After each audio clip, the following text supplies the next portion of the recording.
glorie de Jésus-Christ, nous t'avons prié. Amen. Amen. Amen. Est-ce qu'on peut s'asseoir? Que le Seigneur vous bénisse. Amen. Nous sommes reconnaissants pour la vie que Dieu nous accorde. Parce que chaque jour, quand nous suivons les informations, il y a toujours quelque chose de mauvais. Il y a toujours des accidents, il y a toujours des morts, il y a toujours des malades. Dans notre entourage, on reçoit des informations qu'un tel est mort, que la maman d'un tel, que le père d'un tel, le fils d'un tel. Mais nous bénissons le Seigneur parce que cette semaine, parmi son peuple, il n'y a pas eu ce genre de message. Amen. Nous bénissons le Seigneur pour cela. Je suis également reconnaissant pour l'homme de Dieu, le pasteur Siméon, pour la confiance qui m'accorde encore ce soir de pouvoir venir devant vous pour ce séminaire, ce grand thème qui est le mouvement de l'Esprit de Dieu dans notre vie. Amen. Et chaque jeudi, nous avons un sous-thème qui est le chemin qui amène à la bénédiction. J'aimerais que nous puissions comprendre la globalité de ce message. Le pasteur parlera du mouvement de l'Esprit de Dieu dans notre vie. Ce mouvement de l'Esprit de Dieu dans notre vie va entraîner la libération d'une personne. Amen. Quand cet esprit entrera dans ta vie, quand cet esprit va se mouvoir dans ta vie, il y a quelque chose qui va se déclencher. Quelqu'un sera libéré. Amen. Et le pasteur Timothée fait chaque mardi pour nous amener dans ce chemin de libération. Amen. Et quand nous serons libérés, c'est enfin que nous serons bénis. Amen. Raison pour laquelle chaque jeudi nous allons parler de ce chemin qui amène à la bénédiction.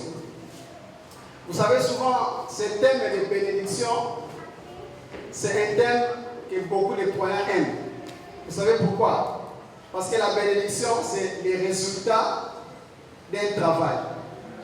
Parce que chaque mois, quand on se réveille le matin pour aller au travail, à la fin du mois, il y a un salaire. Amen. Ce salaire, c'est votre bénédiction par rapport à votre travail. Amen. Quand nous venons en Christ, nous venons pour que notre vie soit sauvée. Nous venons pour hériter le royaume des cieux. Mais nous venons aussi pour que pendant notre vie sur terre, nous puissions vivre une vie paisible. Amen. Mais vous savez, souvent, dans beaucoup d'assemblées, les gens ne cessent de dire, cette année, ça sera une année de bénédiction. Mais nous, chaque année, nous sommes dans la bénédiction. Amen. Parce que la Bible dit, Dieu nous a bénis de toutes sortes de bénédictions dans les lieux célestes en Christ. En réalité, nous sommes bénis. Mais cette bénédiction doit se matérialiser. Nous devons vivre cette bénédiction. Amen. Raison pour laquelle, pendant ces 4 semaines, nous allons voir ces chemins qui vont nous amener à cette bénédiction. Amen. Nous allons suivre attentivement pour pouvoir comprendre ces chemins qui nous amènent à la bénédiction. Il y a 2 mots qu'il faut comprendre. Il y a le mot chemin. Le mot chemin, c'est un parcours qui amène à une destination. Si tu veux aller à la gare du Nord, il y a un chemin qu'il faut prendre. Soit il faut aller par Pont de la Chapelle, prendre la ligne 12, c'est un chemin. Amen. Ou tu peux aller par le RR, B ou D, c'est le chemin que tu dois emprunter pour atteindre une destination. Ça, c'est le mot chemin. Le mot bénédiction. Nous comprenons par le mot bénédiction, c'est une grâce, c'est une faveur que Dieu accorde. Amen. Une bénédiction, c'est une grâce, c'est une faveur que Dieu accorde. Raison pour laquelle pendant ces 4 jeudis, nous allons parler de ces parcours que nous allons solliciter la faveur de Dieu. Amen. Pour que nous puissions arriver à notre fin. Une bénédiction, c'est une promesse de Dieu. Amen. Une bénédiction, c'est une promesse de Dieu. Nous avons vu que quand Dieu te fait une promesse à quelqu'un ou à un peuple, Dieu le fait souvent au présent. Amen. Mais l'accomplissement de cette promesse, c'est toujours dans le futur. Ça peut être un futur proche, ça peut être un futur lointain. Mais comprenez maintenant, les jours où Dieu te promet quelque chose, jusqu'à l'accomplissement, il y a un chemin qu'il faut parcourir. Amen. C'est comme si Dieu, il te promet ici et il te laisse, lui faire des contours, il t'attend maintenant à la bénédiction. C'est à toi maintenant de faire les chemins. Et c'est ces chemins-là que nous allons voir. Amen. Nous allons être attentifs parce que le Seigneur va faire de grandes choses dans notre vie. Amen. Remarquez une chose. Quand la faveur de Dieu, vous savez, quand j'ai lu encore l'histoire de Jonas, je vois que Jonas, Dieu avait un plan pour lui. Amen. C'était d'aller délivrer la ville de Ninive. Mais Jonas avait tenu tête. Vous savez, souvent, quand il y a quelqu'un que Dieu a prédestiné, peu importe le chemin que tu vas traverser, le Seigneur finira toujours par te rattraper. Amen. Raison pour laquelle il y a ceux qui sont bénis. Il y a ceux qui sont bénis. Dieu fera toutes les grandes choses pour vous. Amen. La bénédiction, c'est la somme de beaucoup de choses. Amen. Vous savez, dans les églises, c'est pourquoi je dis, les gens nous prêchent toujours la bénédiction, mais on ne nous prêche jamais comment être béni. Tout le monde veut être béni. Qui ne veut pas être béni? Qui ne veut pas être béni? Tout le monde veut être béni. Mais comment être béni? C'est ce qu'il faut qu'on nous enseigne. Comment être béni? Et quand je regarde la bénédiction, c'est comme le pain d'un boulanger. Amen. Vous savez, pour avoir un pain, qu'est-ce qu'il faut? Il faut la farine, il faut le sel, l'huile, levure, et l'eau et le feu. Amen. S'il n'y a pas de feu, on ne dit pas une mauvaise. Et vous appelez l'hypothèse parce que ce n'est pas encore cuit. On ne peut pas l'appeler pain. On appelle pain quand c'est cuit. C'est-à-dire c'est le mélange farine, sel, huile, l'eau. Vous les mettez au four, au feu. Après quelques minutes, ça devient un pain. Amen. Et la plupart de nos assemblées, on nous prêche la bénédiction. C'est comme si on prenait la farine avec l'eau et c'est tout, on nous donnait. Comment on va manger ça? On nous prêche la bénédiction. En réalité, cette bénédiction n'est pas encore bénédiction. C'est encore prématuré, si vous voulez dire. Mais il faut la totalité de tout ceci pour que le boulanger puisse vous vendre le pain. Imaginez que vous allez à la boulangerie, on vous vend un pain qui n'est pas cuit, que le boulanger a juste fait, il a mis là-bas. Tu ne vas pas acheter. C'est ce qu'on nous vend souvent dans nos assemblées. Mais ce soir, nous allons voir ce qui constitue la bénédiction. Amen. Nous allons lire Deutéronome, chapitre 30, le verset 15. Deutéronome 30, le verset 15. La Bible dit: vois, je mets aujourd'hui devant toi la vie et les biens, la mort et les mal. On peut le dire? Je mets aujourd'hui devant toi la vie et les biens, la mort et les mal. Amen. Nous allons encore aller dans Deutéronome 28. Deutéronome 28, le verset 1er.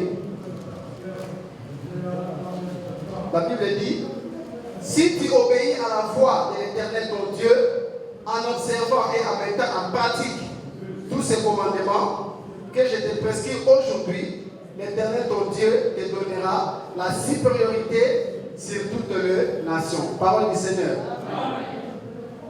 Dans Deutéronome 30, est-ce qu'on peut s'asseoir? On nous dit, voici aujourd'hui je mets devant toi. Ça signifie, le Seigneur trace un chemin. Et ce chemin, on nous dit, il y a un chemin que la Bible dit. Il y a un chemin devant toi, là où il y a la vie et les biens. Il y a un autre chemin, là où il y a le mal et la mort. C'est-à-dire il y a deux chemins. Amen. Il y a un chemin là où il y a la vie, les biens. Il y a un chemin là où il y a la mort et le mal. Il y a deux chemins. Mais ce soir, nous allons prendre le bon chemin. Amen. C'est le chemin qui va nous amener à la bénédiction. C'est ce chemin-là que nous avons besoin ce soir. Amen. En lisant les versets du chapitre 28, nous voyons que la Bible déclare: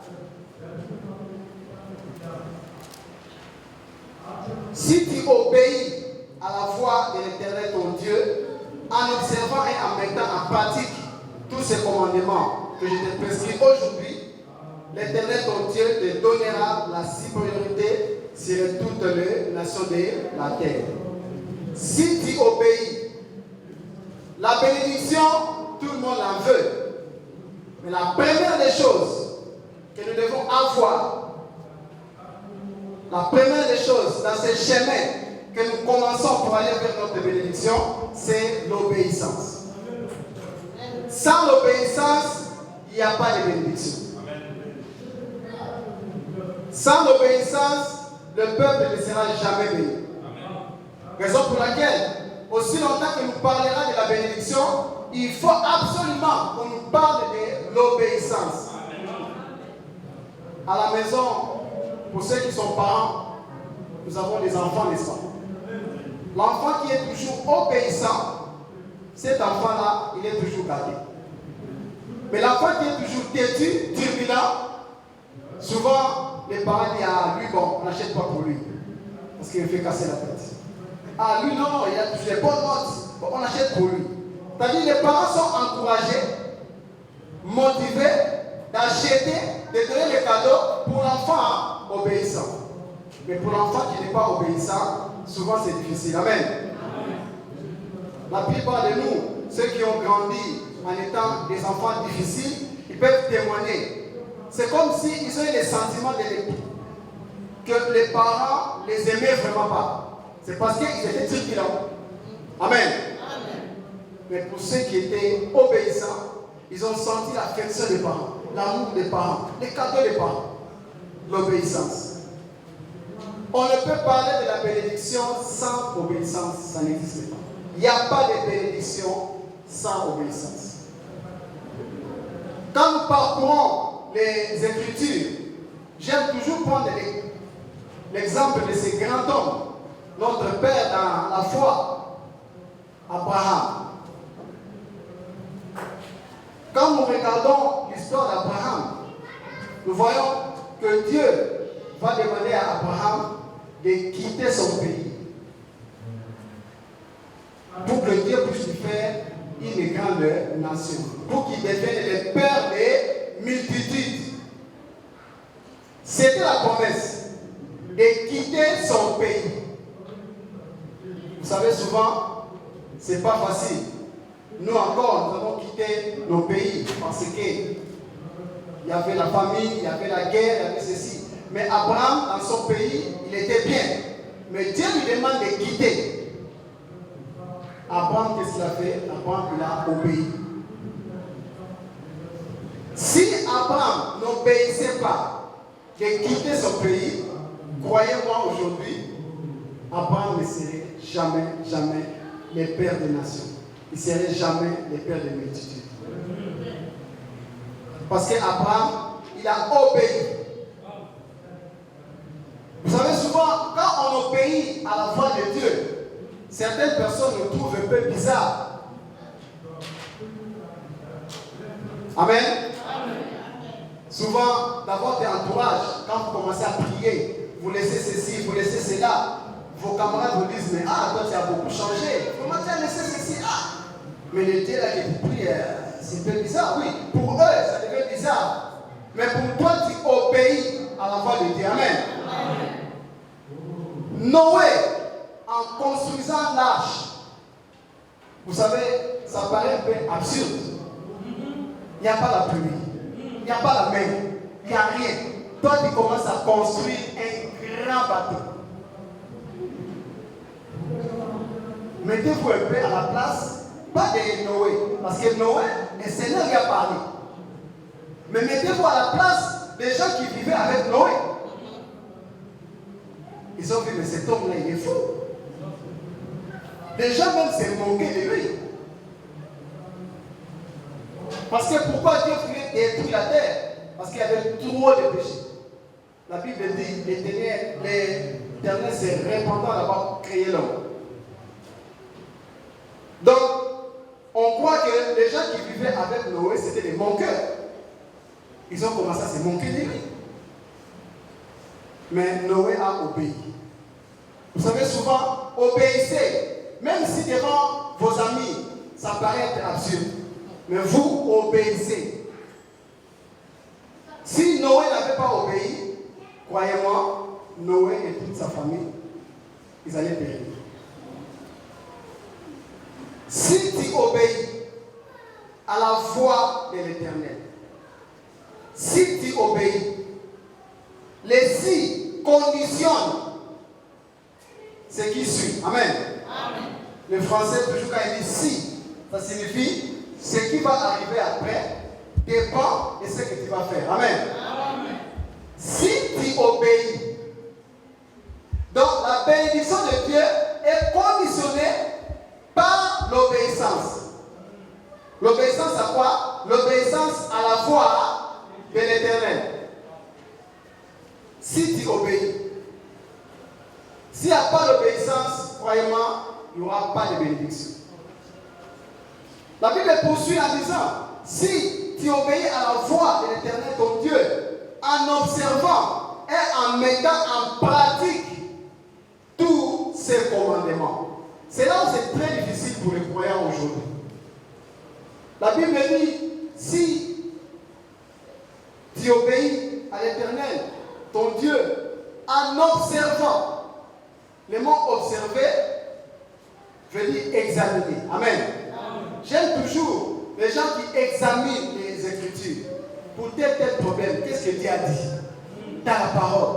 Pour tel ajustement, qu'est-ce que Dieu a dit par rapport à la parole? Amen. Amen.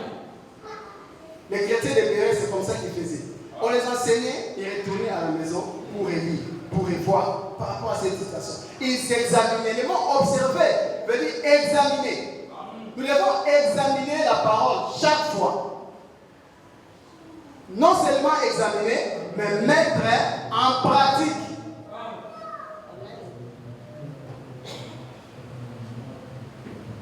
C'est ça le plus difficile aujourd'hui dans la vie des croyants.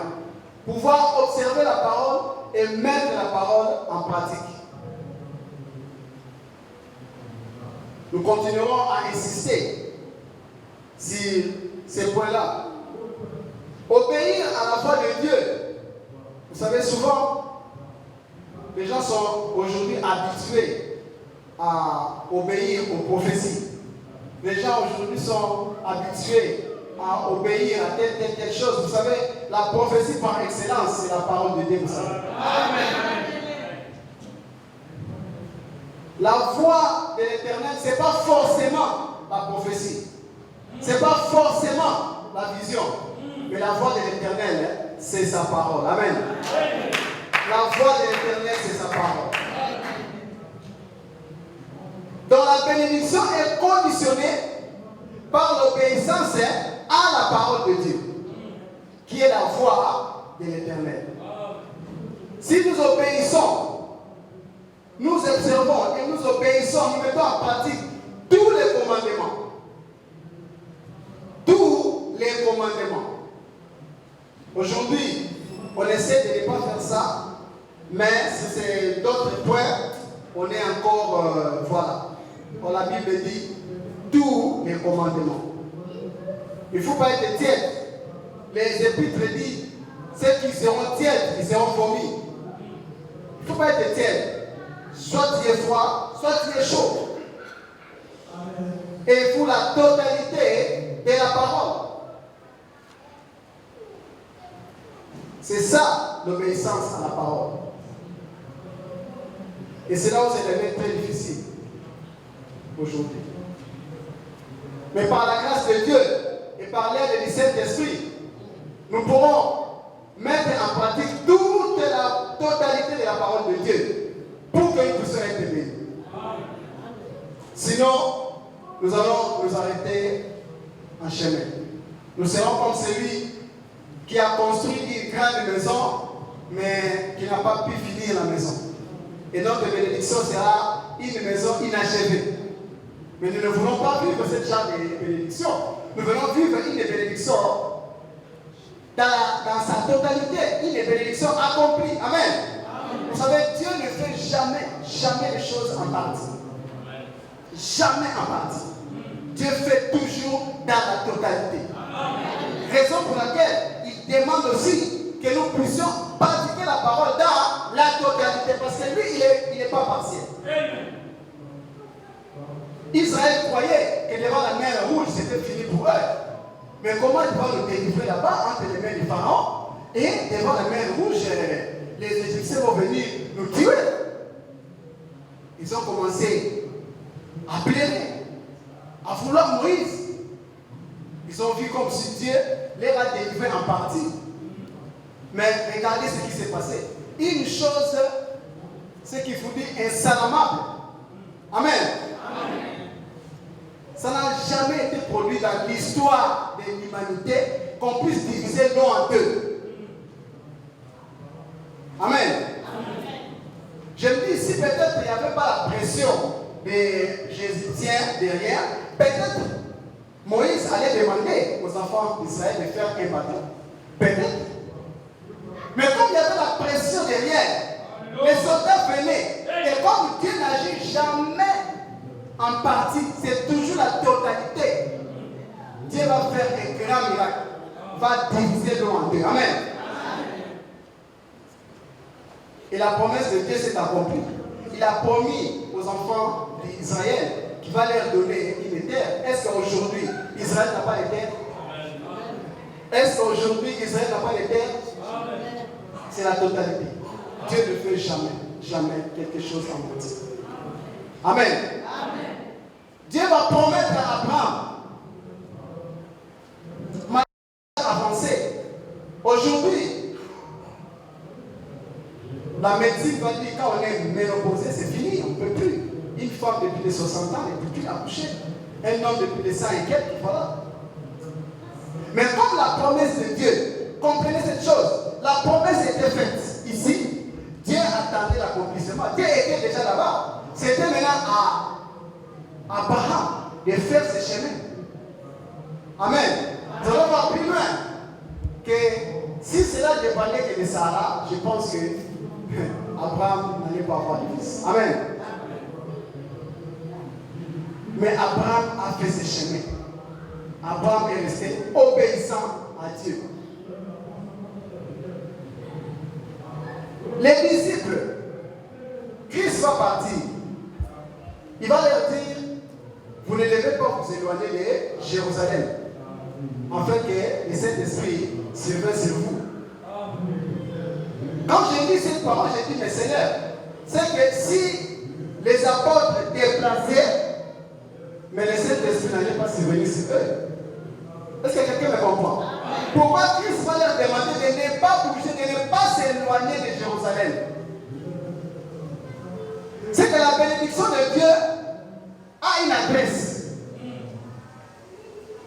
Est-ce que quelqu'un me comprend? Amen. La bénédiction de Dieu a une adresse. C'est comme les GPS aujourd'hui. Quand tu mets l'adresse, les GPS vont t'amener à la destination. Ta bénédiction également a une adresse. Mais si tu t'éloignes de cette adresse, croyez-moi que tu ne seras pas béni. Est-ce que quelqu'un me comprend? Amen. Les apôtres ont obéi. L'obéissance.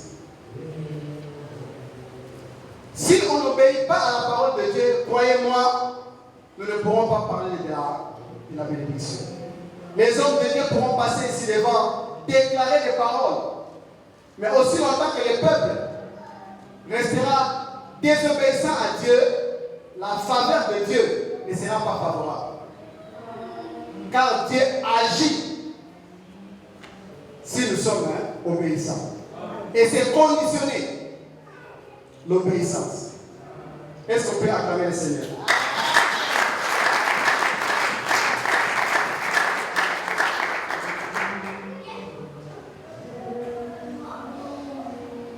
L'obéissance, obéir, c'est accepter de faire quelque chose. C'est ça le vrai sens de ces mots, obéissance. C'est l'acte d'accepter de faire quelque chose. Amen. Est-ce que tu acceptes de faire ce que la Bible te dit de faire? Amen. Et j'insiste sur la totalité. S'il y a encore des zones où tu n'arrives pas à pratiquer, nous allons prier le Seigneur ce soir. Parce que nous avons compris que si nous ne sommes pas obéissants, il n'y aura pas la bénédiction pour nous. Amen. Dans Actes des Apôtres,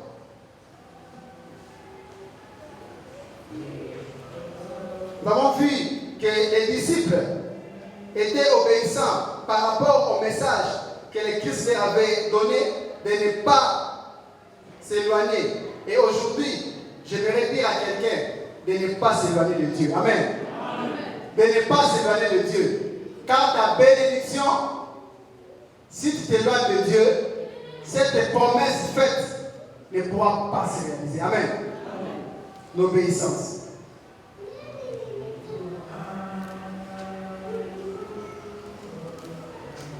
L'obéissance, beaucoup de gens vont nous dire, mais moi, j'ai fait beaucoup de sacrifices.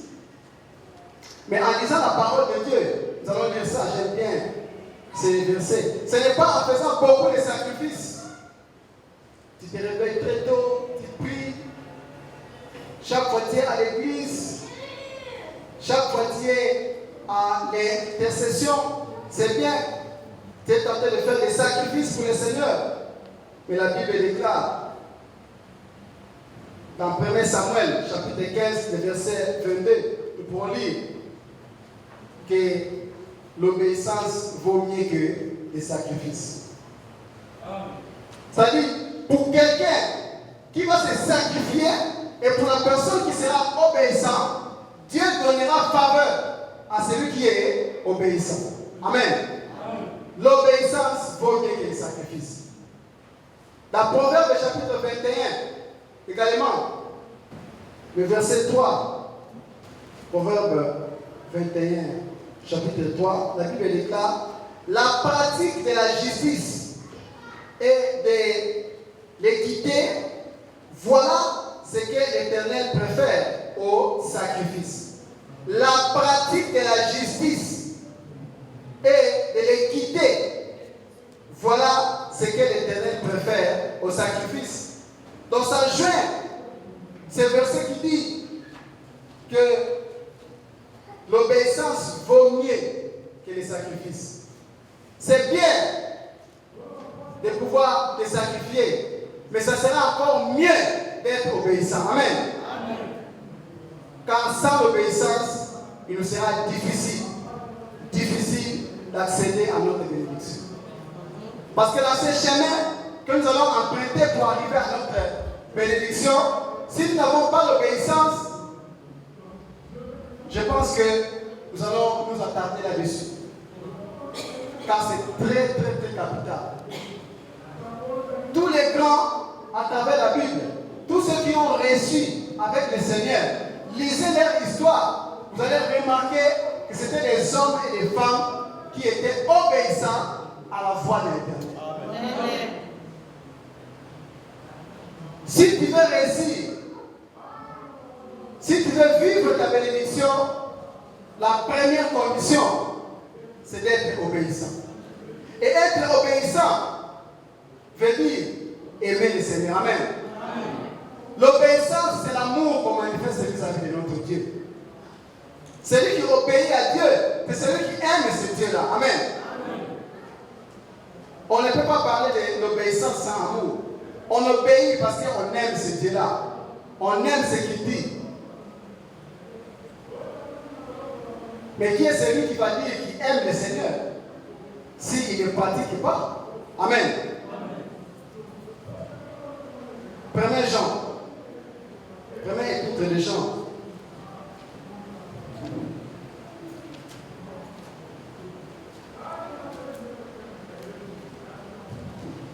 L'obéissance, ça conditionne la bénédiction.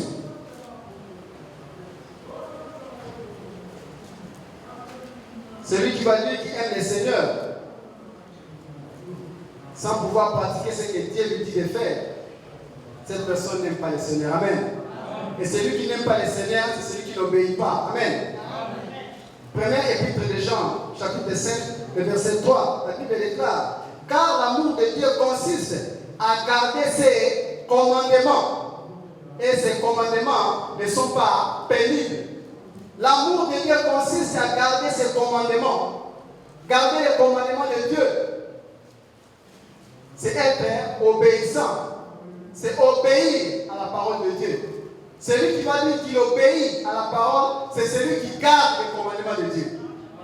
C'est celui qui met en pratique les paroles de Dieu. Et c'est celui-là qui pourra dire que moi je suis obéissant à Dieu. Amen.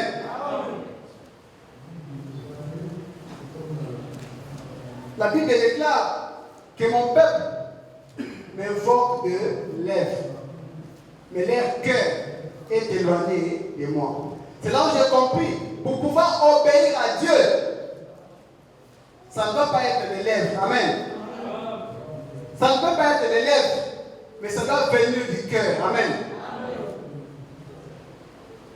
Car Dieu le remarque que ce peuple m'honore de leurs lèvres, mais leur cœur est éloigné de moi. Ce soir, je voudrais que tu ne sois pas parmi ceux qui honorent Dieu de lèvres. J'aimerais que tu sois parmi ceux qui honorent Dieu, qui adorent Dieu dans leur cœur. C'est dans le cœur qu'on doit retrouver cette sincérité. Et c'est dans le cœur qu'on pourra obéir à la parole de Dieu. Amen. Nous allons encore aller plus loin. Dans Jacques, chapitre 1er,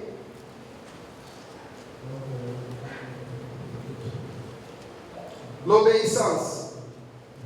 Si nous voulons être bénis, nous devons être obéissants. Parce que sans l'obéissance, il est impossible. Impossible. Jacques chapitre 1er, nous lirons le verset 22 à 25. Jacques 1er, 22. Mettez en pratique la parole et ne vous bornez pas à l'écouter, en vous trompant vous-même par de faux raisonnements. Car si quelqu'un écoute la parole et ne le met pas en pratique, il est semblable à un homme qui regarde dans un miroir son visage naturel et qui, après s'être regardé, s'en va et oublie aussitôt quel il était. Mais celui qui aura plongé les regards dans la loi parfaite, dans la loi de la liberté, et qui aura persévéré étant dans un auditeur oublié, mais se mettant en œuvre, celui-là sera heureux dans son activité. Amen. Jacques compare celui qui écoute la parole sans le mettre en pratique. C'est-à-dire celui qui n'obéit pas à la parole de Dieu. Et j'aime bien cette illustration. C'est quelqu'un qui se regarde dans le miroir. Quand on prêche la parole, c'est comme si tu es en train de te regarder. Mais quand tu ne le mets pas en pratique, c'est comme celui qui a regardé dans le miroir après quelques temps, il ne sait pas comment était son visage. Amen. Amen. C'est profond, n'est-ce pas? Amen. Si tu ne sais pas comment est ton visage, c'est dangereux. Amen. Amen. C'est dangereux. Imaginez qu'en te regardant sur le miroir, tu avais remarqué que tu avais un point en rouge comme ça. Amen. Amen. Et en principe, qu'est-ce que tu dois faire? Tu dois l'enlever parce que ça fait un peu bizarre, n'est-ce pas? Imaginez en route, les gens te voient avec des points rouges comme ça, les gens vont fuir, n'est-ce pas? Mais toi qui écoutes la parole te reflète, te montre que dans ton foie il y a quelque chose. La parole, dans notre vie, la parole nous montre que ici tu ne marches pas bien. Ici tu ne fais pas bien. Ici tu n'obéis pas à la parole de Dieu. C'est ça le travail de la parole. Amen. Amen. C'est ça le miroir. Ça nous montre notre vie, là où ça ne va pas. Mais nous, qu'est-ce qu'on fait? On nous montre là où ça ne va pas. Mais nous, on les garde quand même. Amen. Amen. Est-ce que quelqu'un comprend? Amen. Jacques était inspiré, n'est-ce pas? Amen. Tu te regardes dans le miroir et après quelques temps, tu oublies. Et ça, c'est l'œuvre de l'ennemi. Amen. Amen. J'aimerais que ce soit que chacun de nous puisse une fois de plus se regarder dans le miroir. Dire que la parole de Dieu m'a montré que j'ai des faiblesses par-ci, j'ai des faiblesses par-là. Amen. Amen. Vous savez, Moïse, quand Moïse va rencontrer l'ange dans le buisson ardent, l'Éternel va parler à Moïse. Mais suivez, Moïse va commencer à discuter pour dire Dieu, mais quand je vais partir, mais ils vont me poser des questions. Dieu, mais quand je vais partir, ils vont me demander. Les problèmes de Moïse, c'était, il n'avait pas de langage facile. C'est ça le problème de Moïse. Mais Dieu va dire, il y a Aaron. Amen. Amen. Il y a Aaron qui sera là pour épauler ta faiblesse. Amen. Amen. Ce soir, je vais te dire, Dieu est là. Il y a quelqu'un qui est là pour épauler ta faiblesse. Cette personne, c'est Jésus-Christ. Amen. Amen. Là où toi tu es faible, Jésus-Christ va venir pour te redonner la force. Là où toi tu es faible, Jésus-Christ va venir pour pouvoir t'épauler. En fait, je puisse devenir fort dans ce secteur-là. Amen. Amen. C'était la perte de Moïse. Comment parler devant Pharaon? Comment convaincre lui qui n'avait pas le langage facile? Amen. Amen. Quitte à la table. Amen. Amen. On va prendre mon verre rouge. C'est ton fond. Tu vois très bien quelque chose qui gêne, des gênants. Mais toi, tu t'en fous, tu les laisses. C'est ce que nous faisons. Nous ne voulons pas obéir à la parole de Dieu. Et quand nous refusons d'obéir à la parole de Dieu, nous refusons également la bénédiction. Quand nous refusons d'obéir à la totalité de la parole, de mettre en application la parole, c'est-à-dire nous refusons aussi la bénédiction. Et dans ces chemins, je pense que Dieu est déjà disqualifié. Amen. Amen. La Bible dit que la nature puisse nous enseigner, n'est-ce pas? Quand nous regardons les Tours de France, amen. Les Tours de France est constitué des étapes. La première étape de telle ville à telle ville, deuxième étape, jusqu'au sprint final qui est aux Champs-Élysées. Mais notre première étape aujourd'hui, c'est l'obéissance. Amen. Amen. Amen. Notre première étape aujourd'hui, c'est l'obéissance. Est-ce que tu es obéissant à la parole de Dieu? L'apôtre Paul dit, nous courons, n'est-ce pas? Il prend l'image d'un croyant, d'un chrétien, comme un athlète qui est en train de courir. Il dit, même si tu tombes, relève-toi et continue. Amen. Amen. Parce qu'il y a quelqu'un qui est là, tu es tombé, il y a Christ qui vient, qui dit, relève-toi, on va continuer.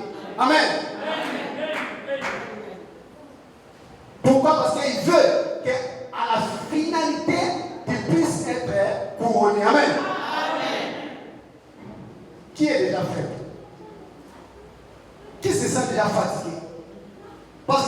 fatigué.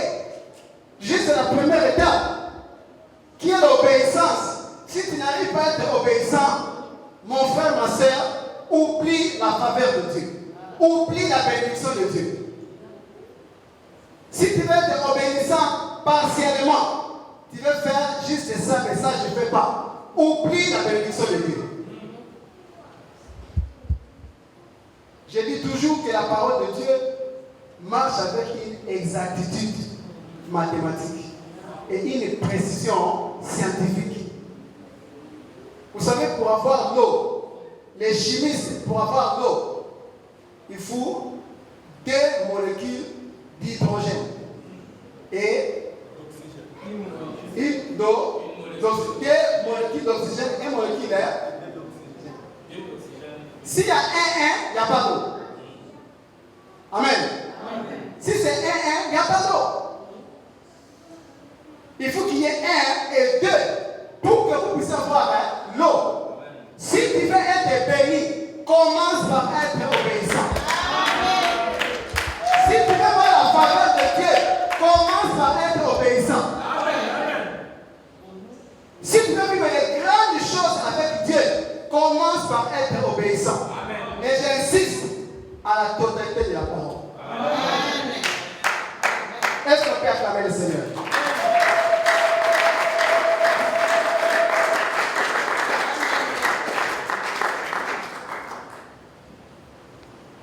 Dans Deutéronome, là où nous avons lu, nous allons voir que Dieu est merveilleux, n'est-ce pas?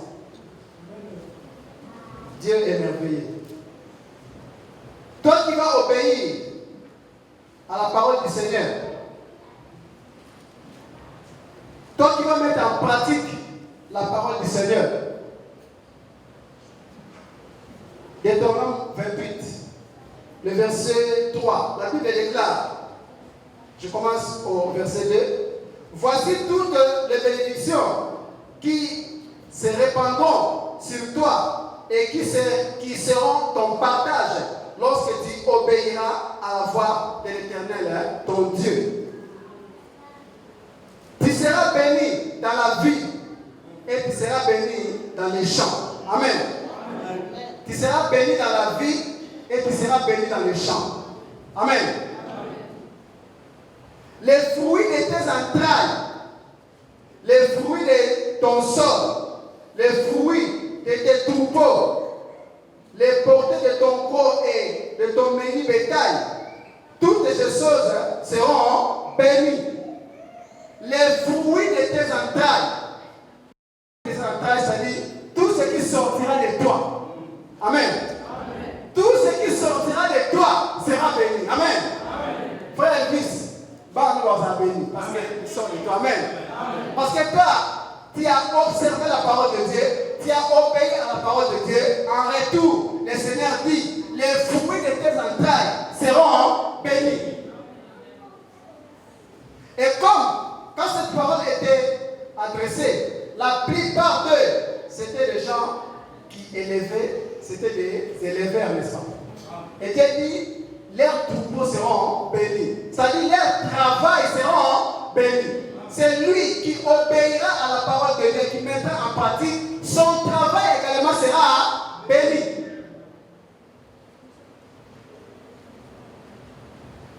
Mais nous commençons toujours si tu obéis. Amen. C'est conditionné. Le verset 5. Ta corbeille et ta hiche seront bénies. Corbeille et hiche, ça fait partie de tes poches, n'est-ce pas? Amen. Quand on parle des poches, on parle des réserves. Amen. Quand on parle des réserves, on parle des économies. Amen. Ma croyance c'est que nos économies est comme à 1 million d'euros. Amen. Et la Bible dit, ta corbeille et ta hiche seront bénies. C'est-à-dire, après avoir travaillé, payé, le peu que tu vas mettre de côté, Dieu va bénir cela. Amen. Au bout d'une année, 2 ans, 3 ans, autant qu'il peut vous 100 millions. Amen. Amen. À cause de l'obéissance à la parole de Dieu. Le verset 7. L'Éternel ennemis qui se lèveront contre toi, ils sortiront contre toi par un seul chemin et ils s'enfuiront devant toi par 7 chemins. L'Éternel te donnera la victoire sur tes ennemis. Toutes les personnes, vous savez souvent, nous sommes encore africains. Et étant africains, dans nos familles, venir en Europe pour eux, c'est synonyme d'être bien là-bas. Et souvent, quand toi tu envoies à ton père, tu n'envoies pas à son frère. Est-ce que quelqu'un me comprend? Amen. Tu envoies à ton père, mais tu n'envoies pas à son frère. Son frère, il voit comment son frère est toujours bien habillé. Quand c'est bonne année, il y a les tabacs, tout ça. Son frère, il voit dans son cœur, il y a quelque chose de mauvais qui est en train de naître. Et quand tu vas commencer à penser de toi, il pensera de toi négativement. Sans le savoir, il devient ton ennemi. Amen. Sans le savoir, ton oncle paternel est devenu ton ennemi, à ton insu. Et si c'est quelqu'un, il y a des gens dans ma baie, croyez-moi. Vous savez, je n'aime pas trop témoigner sur la vie des autres. Au travail, il y a quelqu'un qui est venu nous voir. On parlait, il me dit, ah mes frères, ce que je vais vous dire, c'est ce que moi-même j'ai vécu. Mon fils à moi, cherchait par tous les moyens à me tuer. Ah. Il a même tué sa maman. Il venait la nuit pour nous déranger. Mais comme avec ma femme, nous sommes devenus des hommes et des femmes de prière, l'enfant a trouvé toujours du feu. Et un jour, les gens du pays vont nous appeler. L'enfant était en pleurs pour dire qu'ils m'ont trompé. Qu'ils m'ont trompé de donner maman. Chaque fois que je partais à Paris pour aller tourmenter papa, mais j'ai trouvé le feu. Et c'est moi qui allumais la télévision. Il s'est dit, ah, il a dit, mon frère, ça c'est quelque chose que moi j'ai vécu. C'était son propre témoignage. Amen. Amen. Son fils est devenu son ennemi. Amen. C'est des choses vraies. Raison pour laquelle, quand nous insistons que le combat spirituel est réel, c'est vrai que le combat spirituel est réel. Mais grâce à ton obéissance, parce que quand tu es obéissant à la totalité de la parole de Dieu, Dieu dit dans le verset 7, l'Éternel te donnera la victoire sur tes ennemis. Dieu te donnera la victoire. Ce n'est pas parce que toi tu as prié pendant 4 heures. Non. C'est parce que tu es obéissant. Et Dieu te donnera la victoire sur tes ennemis. Amen. Je conclue par le verset 8 qui dit, l'Éternel ordonnera à la bénédiction d'être avec toi dans tes greniers, dans toutes tes entreprises. Il te bénira dans les pays que l'Éternel, ton Dieu, te donne. Amen. Amen. Aujourd'hui, le pays que Dieu nous donne aujourd'hui, c'est la France. Amen. Aujourd'hui, nous dormons, nous nous réveillons en France. Aujourd'hui, nous faisons des familles, des enfants en France. Nous faisons des projets en France. La Bible dit, là où tu verras la plante des pompiers, je te les donne en possession. Aujourd'hui, la France nous appartient. Mais si tu es obéissant à la parole de Dieu, la Bible dit, l'Éternel ordonnera à la bénédiction d'être avec toi. Ordonner veut dire donner l'ordre. Est-ce que quelqu'un me comprend? Amen. Donner l'ordre. C'est comme dans les services militaires, on donne l'ordre à tous les soldats de rester sur telle place. C'est l'ordre. C'est-à-dire Dieu va dire à la bénédiction, bénédiction, je te donne l'ordre d'aller vivre avec Papa Timothée. Dieu ordonne vis avec Papa Timothée. Les gens vont voir Papa Timothée a changé, voiture à Sika, HLM à Sika. On va dire oui, parce que Dieu a ordonné la bénédiction d'aller vivre avec lui. Grâce à quoi? À l'obéissance de Papa Timothée. Est-ce que quelqu'un me comprend? Qui fait ce soir que Dieu ordonne la bénédiction de venir vivre avec lui?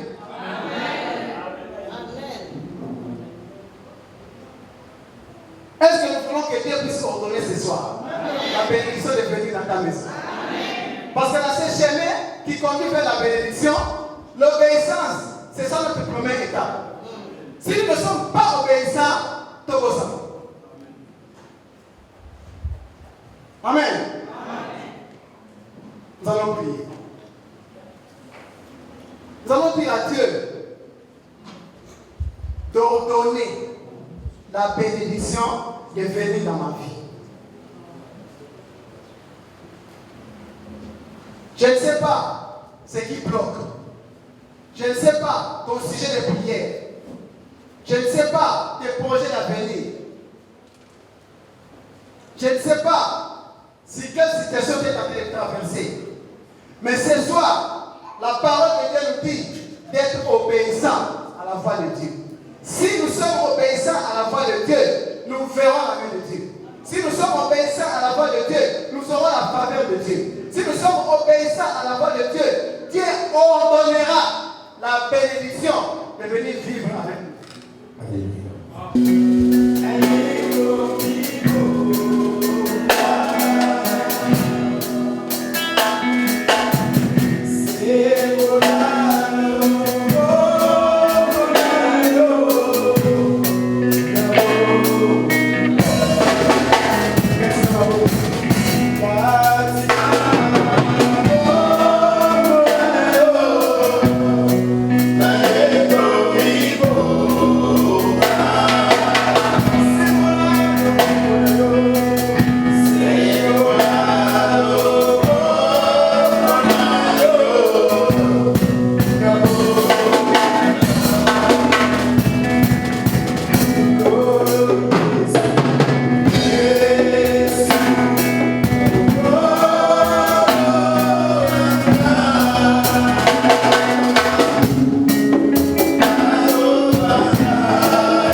Merci